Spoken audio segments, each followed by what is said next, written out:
Coucou tout le monde, j'espère que vous allez bien. Je suis très ravie de vous retrouver aujourd'hui pour cette nouvelle vidéo dans laquelle je vous donne les 11 erreurs que vous faites lorsque vous prélevez votre tension artérielle et qui fauchent les résultats.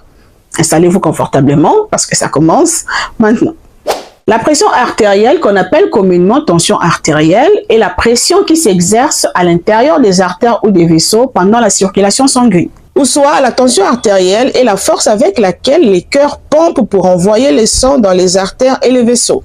Cette pression s'exprime par deux chiffres, ou soit deux valeurs. La première valeur est souvent plus élevée. Elle indique la pression artérielle dite systolique qui correspond à la pression du sang éjecté par les cœurs vers le système circulatoire lorsque le cœur se contracte ou se serre. Et la deuxième valeur indique la pression artérielle dite diastolique qui correspond à la pression sur les artères au moment où le cœur se relâche et se remplit de sang. Ces petits chiffres ici à côté indiquent les battements cardiaques. Il est normal lorsqu'il est compris entre 60 et 100 battements au repos. Chez un adulte, parce qu'ici on parle des adultes.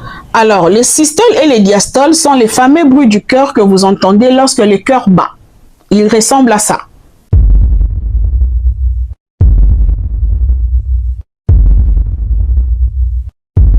L'unité de mesure de la pression artérielle ou soit de la tension artérielle utilisée est les millimètres de mercure ou soit les centimètres de mercure. Voilà pourquoi vous entendez les gens dire 80 sur 60 mm de mercure par exemple, ou soit 8 sur 6 cm de mercure.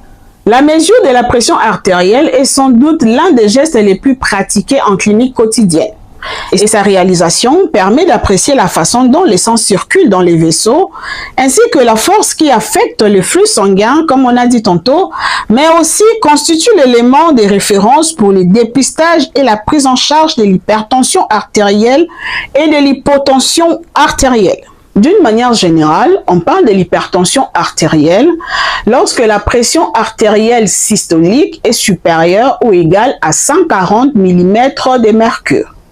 Et la pression diastolique est supérieure ou égale à 90 mm de mercure, soit une tension supérieure ou égale à 140 sur 90 mm de mercure, soit encore une tension supérieure ou égale à 14 sur 9 cm de mercure.